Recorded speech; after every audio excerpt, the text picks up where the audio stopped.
Welcome to our channel. మనము రెగ్యులర్గా morning చేసే పని అండి ఇది, బ్రష్ చేస్తాం.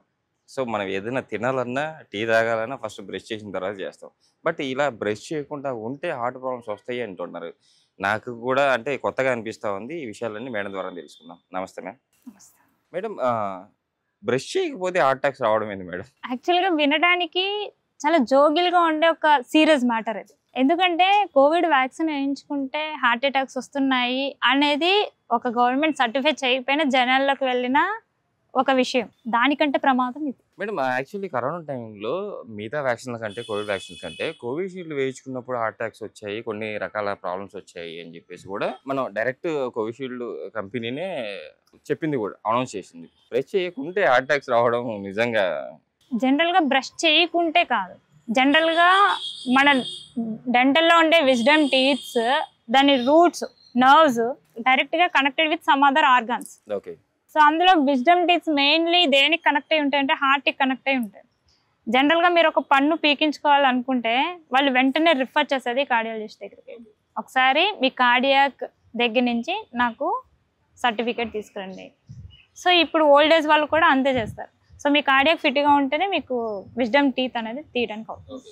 సో ఇప్పుడు ఎందుకు అది అంటే, ఇప్పుడు ఏదైతే మీకు రూట్స్ కనెక్ట్ అయి ఉన్నాయో ఆ రూట్స్ అనేవి డైరెక్ట్గా, ఫర్ ఎగ్జాంపుల్ మీకు ఒక పన్ను పుచ్చింది అనుకుందాం, ఆ పన్ను రూట్ అనేది ఆల్రెడీ ఇన్ఫెక్టెడ్ లోపల. అదేం చేస్తుందంటే దాని చిగురు నుంచి లోపలికి వెళ్ళి దాని నర్వ్ లోపలికి డైరెక్ట్గా కనెక్టెడ్ విత్ హార్ట్. సో డైరెక్ట్గా ఇన్ఫెక్షన్ అనేది దేంట్లోకి డంప్ అవుతుంది, హార్ట్లోకి డంప్ అవుతుంది. సో ఇప్పుడు ఏంటంటే ఇన్ఫెక్షన్ రెండు రకాలు, తిన్న ఫుడ్ నుంచి తీసుకుంటే వచ్చే ఇన్ఫెక్షన్ ఒకటి, తర్వాత కంటికి కనిపించకుండా లైక్ వైరల్ ఫీవర్స్ ఒకటి, నెక్స్ట్ డెంటల్ ఇన్ఫెక్షన్ ఒకటి. ఈ డెంటల్ ఇన్ఫెక్షన్ డైరెక్ట్ గా మీకు ఏదైతే ఆర్గన్ ఉంది, ఇప్పటి వరకు ఇవన్నీ కూడా ఆర్గన్ ని డైరెక్ట్ గా టచ్ అవ్వు, బట్ ఇది మాత్రం ఆర్గన్ డైరెక్ట్ గా టచ్ చేస్తుంది. సో అందుకని ఏమవుతుందంటే ఎవరికైతే డెంటల్ ఇన్ఫెక్షన్ ఉంటుందో కంపల్సరిగా వాళ్ళకి కార్డియాక్ ప్రాబ్లమ్స్ ఉంటాయి, హార్ట్ రేట్ అనేది ఇంక్రీజ్ అవటం due to these infection. So కొన్నిసార్లు ఏమవుతుందంటే సీరియస్ ఇన్ఫెక్షన్స్ హార్ట్కి రావటం అనేది జరుగుతుంది అనమాట. సో ఇప్పుడు డెంటల్ ఇన్ఫెక్షన్స్ అన్ని అందరూ జాగ్రత్త, ఏముందిలే పన్నే కదా వచ్చింది, ఇది చేయొచ్చు అది చేయొచ్చు, సో అండ్ సో ప్రొసీజర్స్ ఉన్నాయి. సో జనరల్గా ఏంటంటే అది బిగ్గెస్ట్ ఇదనమాట. మనం ఎప్పుడైతే మన దంతాలని మనం కవర్ చేసుకోమో సో ఆటోమేటిక్గా మనం ఉండే హార్ట్ని కూడా మనం కంట్రోల్లో పెట్టుకోలేనట్టు. మేడం, అంటే అలా అంటే ఇప్పుడు చాలా మందికి డౌట్లు ఉంటుంది, అలాగే డౌట్ ఉండొచ్చు. సో మన కామెంట్లు కూడా రావచ్చు ఈ డౌట్ని. ఆ డౌట్ని నేను మీకు ఎక్స్ప్రెస్ చేస్తా ఉన్నా. అంటే అడవిలో ఉన్న జంతువులు, అంటే పుల్లు కానీ సింహాలు కానీ ఏ జంతువు అయినా కూడా అవి తిన్న తర్వాత, అవి అంటే మార్నింగ్ లేచిన తర్వాత అవి మనలాగా బ్రష్ చేయవు. సో వాటికి రావా హార్ట్ ప్రాబ్లమ్స్, మనకే ఎందుకు వస్తాయి అని చెప్పేసి చాలా మంది డౌట్లు అడుగుతూ ఉంటారు. ఇది నాకు వచ్చిన డౌట్ కూడా, దీనికి కూడా జనరల్గా ఏంటి అంటే ఒకదాన్ని ఒకరితో కంపారిజన్ చేసుకోకూడదు. ఉన్న మాట మీకు యూజ్ అవుతుందా లేదా అన్నది ఫస్ట్ థింగ్. సో అది హ్యూమానిటీతో కూడా. అండ్ మీరు అడుగుతున్న క్వశ్చన్కి నా దగ్గర ఆన్సర్ ఉంది, నేను కాదు అనేది అనను. కానీ ఏంటంటే ఇప్పుడు నేను మార్నింగ్ లేచిన వెంటనే మెడిటేషన్ చేస్తావన్నవారు మీరు నాతో పాటు కూర్చోగలరా? There is no answer. నీకు క్యాపబిలిటీ ఉంటే కూర్చుంటా, లేదంటే లేదు. సో అక్కడ క్యాపబిలిటీ అనేది ఇంపార్టెంట్. ఇక్కడ మనకి జంతువులతో మీరు కంపారిజన్ చేస్తున్నారు, దాని డెంటల్ స్ట్రక్చర్ వేరు, మన డెంటల్ స్ట్రక్చర్ వేరు. దాంట్లో ఉండే డెంటిలిన్ కాంపౌండ్ అనేది దాంట్లో హైగా ఉంటుంది, మనలో లోగా ఉంటుంది. మనం తినే ఫుడ్ వేరు, మనలాగా దాన్ని తీసుకొచ్చి పిజ్జా బర్గర్లు న్యూడిల్స్ పెడితే తిందు. దాని షార్ప్నెస్ వేరు, మన షార్ప్నెస్ వేరు. సో అందులో ఉండే ఇది వేరు, వాటి కాంపౌండ్స్ వేరు, కంపల్సరిగా మంది వేరు. చూడండి, ఇప్పుడు మీరు సింపుల్గా నన్ను క్వశ్చన్ అడిగారు. ద క్వశ్చన్ ఏంటంటే ఇప్పుడు అవి కూడా తింటున్నాయి కదా, మరి వాటికి ఏం రావా అని. వాటికి ఏవైనా వస్తాయా రావా అంటే, ఇప్పుడు డెంటల్ ఫుడ్ తింటున్నాం కదా, వాటికి వస్తాయా రావా అంటే జనరల్గా నేను సింపుల్ క్వశ్చన్స్ చెప్తాను చూడండి. కోవిడ్ అనేది ఎక్కడ స్టార్ట్ అయింది? కోవిడ్ అనేది చైనాలో స్టార్ట్ అయింది. చైనాలో స్టార్ట్ అయింది, మనకు వస్తుందా రాదా? వచ్చింది కదా మేడం. వచ్చింది. ఇప్పుడు అక్కడ స్టార్ట్ అయింది, అది తెలిసింది, ఇక్కడ వస్తుందని మనకి తెలిసింది. బట్ జంతువులకి వస్తుందా లేదా వెళ్ళి మీరు చూస్తారా? జంతువులకు రాలేదు కదా మేడం. మీరు చూస్తారా? మీరు ట్రీట్ చేస్తారా? ట్రీట్ చేయలేదు, యాక్చువల్లీ రాలేదు. రాలేదు అనేది తెలియని దాని గురించి కన్ఫర్మేషన్ ఇవ్వకూడదు.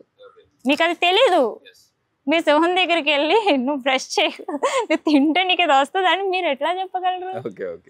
తెలీదు. సో వాటికి కూడా వస్తాయి. కాకపోతే ఏంటంటే ప్రెసెంట్ ఇప్పుడున్న సినోరియో అప్పుడున్న సినోరియోలో వాటి ఫుడ్ హ్యాబిచువల్స్ వేరు. సింహం మనుషుల్లో లేదంటే జంతువుల్లో వాటిని మాత్రమే తింటది. మళ్ళీ పిజ్జాలు, బర్గర్లు, హై స్వీట్స్ తినదు. మనం ఏంటంటే హై స్వీట్స్ ఇవన్నీ తినడం, హైజెనిక్ ఫుడ్ తినడం, ఆ వెళ్ళి పళ్ళల్లో ఇరుక్కోవడం. ఎప్పుడైతే ప్రొడక్ట్ అనేది సింపుల్ థింగ్, మీరు ఒక టమాటోని ఒక 4 days అట్లా ఉంచినా అది పాడైపోయింది, అది మీ పళ్ళ మధ్య ఉన్న పాడైపోయింది. ఓకే. ఎక్కడ పాడైపోయిందో ఇప్పుడు ఇక్కడ పెట్టాను, ఈ స్టాండర్డ్ మీద పెట్టాను, ఎక్కడైతే పాడైంది ఇది పాడవుతుంది. అదే మైక్రోజోవన్స్ నీ చేతి మీద అట్లాగే కదపకుండా నువ్వు ఉంచితే ఇది కూడా పాడవుతుంది. అలాగే బాడీలో ఉండే ప్రతి వస్తువు కూడా కంప్లీట్గా డిస్కంపోజ్ అవ్వాల్సిందే ఒక మైక్రో ఆర్గానిజం కానీ పడితే, లోపల ఉండే బాడీలో ఉండే ఎముకలతో సహా. సో ఇప్పుడు అదే ఇప్పుడు ఏమవుతుంది, ఫుడ్ మధ్య పళ్ళ మధ్య ఆహారం ఇరుక్కోవడం, అది పాడవటం, దాని నుంచి పళ్ళు పాడవటం అనేది యూజువల్గా జరిగే మెకానిజం. సో అవి పాడవకుండా ఉండడం కోసం బ్రష్ చేయండి అంటారు. బ్రష్ అనేది ఇప్పుడు మాట, జనరల్గా బ్రష్ చేయండి అంటారు. పందు పుల్ల పెట్టి తోకోండి, వేప పుల్ల పెట్టి తోకోండి, దాంట్లో anti fungal anti microbial chemicals అనేవి ఉంటాయి, అవి క్లీన్ చేస్తాయి. లేదా జాంచి ఆకులు నవ్వలండి, దాంట్లో ఉండే యాంటీ రెట్రో వైరల్ థింగ్స్ అనేవి మీకు పళ్ళలో ఉండే ఇన్ఫెక్షన్ క్లీన్ చేస్తాయి. లేదా వేప ఆకులు నవ్వలండి, అందులో వేమన పద్యం కూడా ఉంది, తినగ తినగ వేము తీయనుండు అని చెప్పేసి. మీరు వేప ఆకు తిన్నా కూడా అది తీయగానే ఉంటుంది. సో అవన్నీ చెయ్యండి అని చెప్తున్నారు, మీరేం చేస్తున్నారు? బ్రష్ చేయకుండా కోల్గేట్తో బ్రష్ చేసుకుంటారు. కోల్గేట్ కాకపోతే సమ్ అదర్ పేస్ట్తో బ్రష్ చేసుకుంటారు. ఆ పేస్ట్లో ఉండే కాల్షియం ఏం చేస్తుందంటే డెంటల్లో ఉండే కాల్షియం డెన్సిటీని తగ్గిస్తుంది.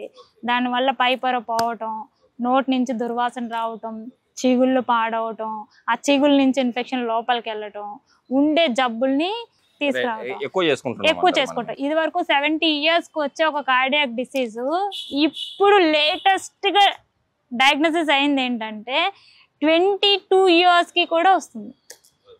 22 years ఎక్కడ, 70 years ఎక్కడ, ఏజ్ గ్యాప్ ఏది? సో ఎందుకు ఇంత త్వరగా డిటెక్ట్ చేయగలుగుతున్నాం? ఇది కూడా ఒక ఫ్యాక్టర్, ఇదే ఫ్యాక్టరా అని కాదు, ఇది కూడా ఒక ఫ్యాక్టర్. పళ్ళు కూడా తోముకోవాలి. మన బాడీలో ఉండే హెయిర్ వాష్ ఉంది, బయటికి అందంగా కనిపిస్తుంది అని చెప్పి మనం చేసుకుంటాం ఏంటి? లేదు. హెయిర్ నుంచి కూడా లోపలికి కనెక్షన్స్ ఉన్నాయి. ఈ చెవులు కనిపిస్తున్నాయి, చెవి నుంచి కూడా లోపలికి ఇన్ఫెక్షన్ వెళ్తుంది, అది బాడీలో ఎంటర్ అవుతుంది. అట్లాగే స్వెట్ పోర్స్, వీటి నుంచి కూడా ఇన్ఫెక్షన్ అనేది లోపలికి వెళ్తుంది. జనరల్గా టచ్డ్ థింగ్స్ ఉంటాయి, అంటువ్యాధులు, ఇవన్నీ టచ్ చేస్తే వచ్చే అంటువ్యాధులు.